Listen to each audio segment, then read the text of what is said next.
ಖಾಸಗಿ ಬ್ಯಾಂಕ್ಗಳಲ್ಲಿ ಹರಾಜಾಗುವ ವಾಹನಗಳನ್ನು ಖರೀದಿ ಮಾಡುವವರು ಹುಷಾರಾಗಿರಿ. ಇಲ್ಲ ಅಂದ್ರೆ ವಾಹನಗಳ ನಕಲಿ ದಾಖಲೆ ಸೃಷ್ಟಿಸಿ ಗ್ರಾಹಕರಿಗೆ ಪಂಗ್ನಾಮ ಹಾಕುವ ಕೆಲ ಬ್ಯಾಂಕ್ ಅಧಿಕಾರಿಗಳಿಂದ ಮೋಸ ಹೋಗಬೇಕಾಗುತ್ತೆ. ಖಾಸಗಿ ಬ್ಯಾಂಕ್ ಒಂದರಲ್ಲಿ ವಂಚನೆಗೊಳಗಾದ ಗ್ರಾಹಕನೋರ್ವ ಈಗ ಕೋರ್ಟ್ ಮೆಟ್ಟಿಲೇರಿದ್ದು, ಕೋರ್ಟ್ ನಿರ್ದೇಶನದ ಮೇರೆಗೆ ಪ್ರಕರಣ ದಾಖಲಿಸಿಕೊಂಡ ಪೊಲೀಸರು ತನಿಖೆ ಕೈಗೊಂಡಿದ್ದಾರೆ.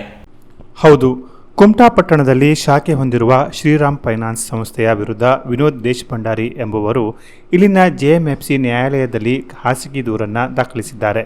ನನ್ನ ಮಾಲೀಕತ್ವದ ಹೆಸರಿನಲ್ಲಿರುವ ಓಮ್ನಿ ವಾಹನವನ್ನು ಬೇರೆಯವರ ಹೆಸರಿನಲ್ಲಿ ಸಾಲದ ಖಾತೆ ಸೃಷ್ಟಿಸಿ ಸಾರಿಗೆ ಅಧಿಕಾರಿಗಳಿಗೆ ಸುಳ್ಳು ಮಾಹಿತಿ ನೀಡಿ ಬ್ಲಾಕ್ ಲಿಸ್ಟ್ನಲ್ಲಿರುವ ವಾಹನವನ್ನು ಉಡುಪಿಯಲ್ಲಿರುವ ಸಂಸ್ಥೆಯ ಕೇಂದ್ರ ಕಚೇರಿಯಲ್ಲಿ ಹರಾಜು ಮಾಡಲಾಗಿದೆ.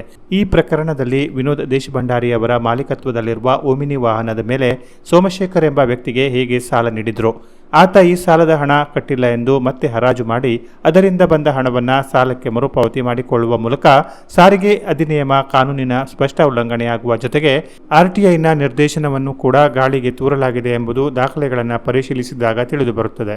ಸಂಸ್ಥೆಯಿಂದ ಹರಾಜಾದ ವಾಹನದಿಂದ ಯಾವುದಾದರೂ ಅಪಘಾತವಾದರೆ ಅಥವಾ ಯಾವುದೇ ಅಕ್ರಮ ಚಟುವಟಿಕೆ ಬಳಕೆಯಾಗಿ ಪೊಲೀಸ್ ಕೇಸ್ ಆದರೆ ಮೊದಲು ಈ ವಾಹನ ಯಾರ ಮಾಲೀಕತ್ವದಲ್ಲಿದೆಯೋ ಅವರನ್ನೇ ಪೊಲೀಸರು ಮೊದಲು ವಶಕ್ಕೆ ಪಡೆದು ವಿಚಾರಣೆ ನಡೆಸುತ್ತಾರೆ. ಫೈನಾನ್ಸ್ ಅಧಿಕಾರಿಗಳು ಮಾಡಿದ ತಪ್ಪಿಗೆ ನಾನೇಕೆ ತಲೆ ಕೊಡಬೇಕೆಂದು ಪ್ರಶ್ನಿಸುವ ವಿನೋದ್ ಅವರು ಈ ಸಂಬಂಧ ಕುಮಟಾದ ಜೆಎಂಎಫ್ಸಿ ಕೋರ್ಟ್ನಲ್ಲಿ ಖಾಸಗಿ ದೂರು ದಾಖಲಿಸಿದ್ದೇನೆ. ನನ್ನ ಬಳಿ ಇರುವ ದಾಖಲೆಗಳನ್ನು ಪರಿಶೀಲಿಸಿದ ಕೋರ್ಟ್ ಈ ಪ್ರಕರಣದ ಸಮಗ್ರ ತನಿಖೆ ನಡೆಸಿ ಚಾರ್ಜ್ ಶೀಟ್ ಸಲ್ಲಿಸುವಂತೆ ಕುಮಟಾ ಪೊಲೀಸ್ ಠಾಣೆಯ ಅಧಿಕಾರಿಗಳಿಗೆ ಆದೇಶ ಮಾಡಿದೆ.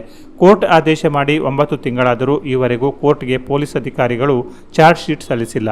ಇದರಿಂದ ಪೊಲೀಸ್ ಠಾಣೆಗೆ ನಾನು ಪದೇ ಪದೇ ಅಲಿಯುವಂತಾಗಿದೆ.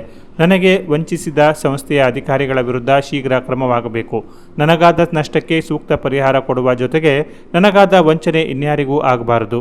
ಪೊಲೀಸ್ ಅಧಿಕಾರಿಗಳು ಆದಷ್ಟು ಶೀಘ್ರದಲ್ಲಿ ಕೋರ್ಟ್ಗೆ ಈ ಪ್ರಕರಣದ ತನಿಖಾ ವರದಿಯನ್ನು ಸಲ್ಲಿಸಬೇಕು.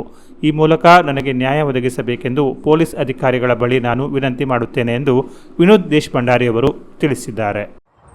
ಶ್ರೀರಾಮ್ ಫೈನಾನ್ಸ್ ಕುಮಟಾ ಶಾಖೆಯಲ್ಲಿ ನನ್ನ ವಾಹನದ ಸಾಲಕ್ಕೆ ಸಂಬಂಧಪಟ್ಟಂತೆ ಮೊರೆಂಟಮ್ ಪೀರಿಯಡಲ್ಲಿ ತುಂಬಕ್ಕಾಗಿಲ್ಲ ಅಂತೇಳಿ ವೆಹಿಕಲ್ ತೊಗೊಂಡೋಗಿ ಆಕ್ಷನ್ ಮಾಡಿದ್ದಾರೆ. ಅದನ್ನು ಅಬ್ದುಲ್ ಎಂಬ ವ್ಯಕ್ತಿಗೆ ಮಾರಾಟ ಮಾಡಿದ್ದಾರೆ. ಸೊ ಮೋಟಾರ್ ವೆಹಿಕಲ್ ಆಕ್ಟ್ ಪ್ರಕಾರ ಇವರು 30 ದಿವಸದಲ್ಲಿ ಅವನ ಹೆಸರಲ್ಲಿ ಟ್ರಾನ್ಸ್ಫರ್ ಆಗಬೇಕಾಗಿತ್ತು, ಮಾಡಿಕೊಟ್ಟಿಲ್ಲ. ಇದನ್ನು ನನ್ನ ಗಮನಕ್ಕೆ ಬಂದಾಗ ನಾನು ಅವರನ್ನು ಸಂಪರ್ಕಿಸಿ ವೆಹಿಕಲ್ನ ತಂದಿಟ್ಕೊಂಡಿದ್ದೀನಿ. ಮತ್ತು ಆ ಮೊದಲೇ ಲೋನಿಗೆ ರಿಲೇಟೆಡ್ ಏನಿದೆಯಲ್ಲ ಅದನ್ನು ಇವರು ಆರ್ಬಿಟ್ರೇಷನ್ ಮುಖಾಂತರ ಲೋಕಾಯುಕ್ತದಲ್ಲಿ ಅಮೌಂಟನ್ನು ತುಂಬಿಸ್ಕೊಂಡಿದ್ದಾರೆ. ಇದು ನನ್ನ ಆ ಸಾಲಕ್ಕೆ ಕೊಟ್ಟಂಥ ಡಾಕ್ಯುಮೆಂಟನ್ನು ಒಂದು 8 ತಿಂಗಳು ಆದಮೇಲೆ ಯಾವುದೇ ಕಾರಣ ಇಲ್ಲದೆ ವೆಹಿಕಲನ್ನು ಮತ್ತೆ ನನ್ನ ತಮ್ಮನಿಂದ ಫೋರ್ಸೇಬಲ್ ಕಿತ್ಕೊಂಡೋಗಿ ಅದನ್ನು ಇಮಿಡಿಯೇಟ್ಲಿ ಆಗಿ ಸೋಮಶೇಖರ್ ನಾಗೇಶ್ ನಾಯ್ಕ್ ಎಂಬ ಹೆಸರಿಗೆ ಟ್ರಾನ್ಸ್ಫರ್ ಮಾಡೋಕ್ಕೆ ಕೊಡ್ತಾರೆ. ಇದನ್ನ ನನ್ನ ಗಮನಕ್ಕೆ ಬಂದ್ಕೊಳ್ಳಿ ಇಮಿಡಿಯೇಟ್ಲಿ ಆಗಿ ನಾನು ಗೋವಾದಲ್ಲಿ ಕೆಲಸ ಮಾಡೋನು ಅಲ್ಲಿಂದ ಬಂದು ವೆಹಿಕಲನ್ನು ಬ್ಲ್ಯಾಕ್ ಲಿಸ್ಟಲ್ಲಿ ಹಾಕಿ ಇದು ಒಂದು ವಂಚನೆ ಆಗಿದೆ ಅಂತೇಳಿ ಅಪ್ಲಿಕೇಶನ್ ಕೊಡ್ತೀನಿ. ಇದನ್ನ ತಿಳಿದಂಥ ಫೈನಾನ್ಸ್ ಅವರು RTOಗೆ ಒಂದು ಸುಳ್ಳು ವರದಿಯನ್ನು ಕೊಟ್ಟಿದ್ದಾರೆ. ಅದು ನನ್ನ ಹತ್ರ ದಾಖಲೆ ಇದೆ. ಅಷ್ಟಕ್ಕೆ ಅಲ್ಲದೆ ವೆಹಿಕಲನ್ನು ಬ್ಲ್ಯಾಕ್ ಲಿಸ್ಟ್ ಇರೋದು ಗೊತ್ತಿದ್ದು ಯಾವುದೇ ದಾಖಲೆ ಇಲ್ಲದೆಯ ಒಂದು ಲೋನ್ ಅಕೌಂಟ್ ಮಾಡಿ ಮತ್ತೆ ಅದನ್ನು 45,000ಕ್ಕೆ ಮಾರಾಟ ಮಾಡಿದ್ದಾರೆ. ಇದನ್ನು ಪ್ರಶ್ನೆ ಮಾಡಿದ್ರೆ ಯಾರೂ ಉತ್ತರ ಕೊಡ್ತಾ ಇಲ್ಲ, ದಾಖಲೆ ಕೊಡ್ತಾ ಇಲ್ಲ. ನಾನು ನನ್ನ ನ್ಯಾಯಕ್ಕಾಗಿ ನ್ಯಾಯಾಲಯದಲ್ಲಿ ಒಂದು ದಾವೆ ಹೊಡಿದ್ದೀನಿ. ಅದು ತನಿಖೆಗಂತ ಸ್ಟೇಷನ್ಗೆ ಬಂದಿದೆ. ಸ್ಟೇಷನಲ್ಲಿ FIR ಆಗಿದೆ. FIR ಆಗಿ 10 ತಿಂಗಳಾಯಿತು. ಇವರು ಆರೋಪಿಗಳು ತನಿಖೆಗೆ ಬರ್ತಾ ಇಲ್ಲ ಮತ್ತು ಸಿಬ್ಬಂದಿಗಳು ದಾಖಲೆ ಕೊಡ್ತಾ ಇಲ್ಲ, ಸ್ಪಷ್ಟೀಕರಣ ಕೊಡ್ತಾ ಇಲ್ಲ. ಇಲ್ಲಿ ಅನಗತ್ಯವಾಗಿ ನನಗೆ ಒಂದು ತಿರುಗಾಟ ಆಗ್ತಿದೆ. ಇದ್ರ ಬಗ್ಗೆ ನಾನು ಹೋರಾಟ ಮಾಡ್ತಿದ್ದೀನಿ. ಮತ್ತು ಈ ಫೈನಾನ್ಸ್ ಅವರು motor vehicle act RBI guidance ಎಲ್ಲೂ ಪಾಲಿಸ್ತಾ ಇಲ್ಲ ಅಂತೇಳಿ ನನ್ನ ಗಮನಕ್ಕೆ ಬಂದಿದೆ. ಮತ್ತು ಈ ದಾಖಲೆ ಸಹ ಇದೆ. ಮುಂದಿನ ದಿನಗಳಲ್ಲಿ ನಾನು ನ್ಯಾಯಾಲಯದಲ್ಲಿ ಸಾಬೀತು ಮಾಡ್ತೀನಿ. ನನ್ನ ನ್ಯಾಯಕ್ಕಾಗಿ ನಾನು ಹೋರಾಟ ಮಾಡ್ತೀನಿ. ಇನ್ನು ಈ ಬಗ್ಗೆ Shriram finance assistant manager Vinayaka ಮತ್ತು ಮ್ಯಾನೇಜರ್ ರಾಘವೇಂದ್ರ ಅವರನ್ನು ಸಂಪರ್ಕಿಸಿದಾಗ ವಿನೋದ್ ಎಂಬ ವ್ಯಕ್ತಿ ನಮ್ಮಲ್ಲಿ ಒಮಿನಿ ವಾಹನದ ಮೇಲೆ ಸಾಲ ಪಡೆದಿದ್ದರು. ಸಾಲ ಮರುಪಾವತಿಯಾಗದ ಕಾರಣ ವಾಹನವನ್ನು ಸೀಸ್ ಮಾಡಿ ನಮ್ಮ ಕೇಂದ್ರ ಕಚೇರಿಯ ಮೂಲಕ ಹರಾಜು ಮಾಡಲಾಗಿದೆ.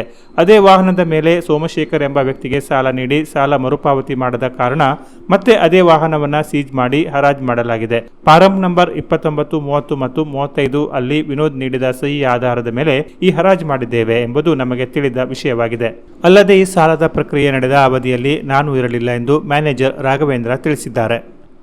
ಒಟ್ಟಾರೆ ಈ ಪ್ರಕರಣವನ್ನು ಗಮನಿಸಿದಾಗ ತಮ್ಮ ಸಾಲದ ಹಣವನ್ನು ಮರುಪಾವತಿ ಮಾಡಿಕೊಳ್ಳಲು ಫೈನಾನ್ಸ್ ಅಧಿಕಾರಿಗಳು ಕಾನೂನನ್ನು ಉಲ್ಲಂಘಿಸಿ ವಾಹನದ ಹರಾಜು ಪ್ರಕ್ರಿಯೆ ನಡೆಸಿರುವುದು ಮೇಲ್ನೋಟಕ್ಕೆ ಕಂಡುಬಂದಿದೆ. ಆದರೂ ಈ ಪ್ರಕರಣದ ಸಂಬಂಧ ಪೊಲೀಸ್ ಅಧಿಕಾರಿಗಳು ನೀಡುವ ತನಿಖಾ ವರದಿಯ ಮೇಲೆಯೇ ಈ ಪ್ರಕರಣದ ಸತ್ಯಾಸತ್ಯತೆ ಹೊರಬರಬೇಕಿದೆ. ಹಾಗಾಗಿ ಸಾರ್ವಜನಿಕರು ಯಾವುದೇ ಖಾಸಗಿ ಅಥವಾ ಸಹಕಾರಿ ಬ್ಯಾಂಕ್ಗಳಿಂದ ಹರಾಜಾಗುವ ವಾಹನಗಳ ದಾಖಲೆಗಳನ್ನು ಮೊದಲು ಪರಿಶೀಲಿಸಿಕೊಳ್ಳಿ. ವಾಹನದ HP ಎಂಟ್ರಿಯನ್ನ ಕಡ್ಡಾಯವಾಗಿ ಪರಿಶೀಲಿಸಿ. RTIನಿಂದ ಪ್ರಮಾಣಿತ ಸೀಜಿಂಗ್ ಲೆಟರ್ ಸೇರಿದಂತೆ ಎಲ್ಲ ದಾಖಲೆಗಳನ್ನು ಪರಿಶೀಲಿಸಿಕೊಳ್ಳಿ. ಸಾಲದ ಒಪ್ಪಂದ ಪತ್ರವನ್ನು ಸರಿಯಾಗಿ ಓದಿ ಸಹಿ ಮಾಡಿ. ಅಲ್ಲದೆ ವಾಹನವನ್ನು ತಮ್ಮ ಹೆಸರಿಗೆ ವರ್ಗಾವಣೆಯಾಗುತ್ತದೆಯೋ ಎಂಬುದನ್ನು ಸಾರಿಗೆ ಅಧಿಕಾರಿಗಳಿಂದ ಖಚಿತಪಡಿಸಿಕೊಂಡ ಬಳಿಕವೇ ವಾಹನ ಖರೀದಿಸಿ ಎಂಬುದು ಉತ್ತರ ಕನ್ನಡ ಜಿಲ್ಲೆಯ ಹೆಮ್ಮೆಯ ವಾಹಿನಿ ಕೆನರಾ ಪ್ಲಸ್ನ ಆಶಯವಾಗಿದೆ.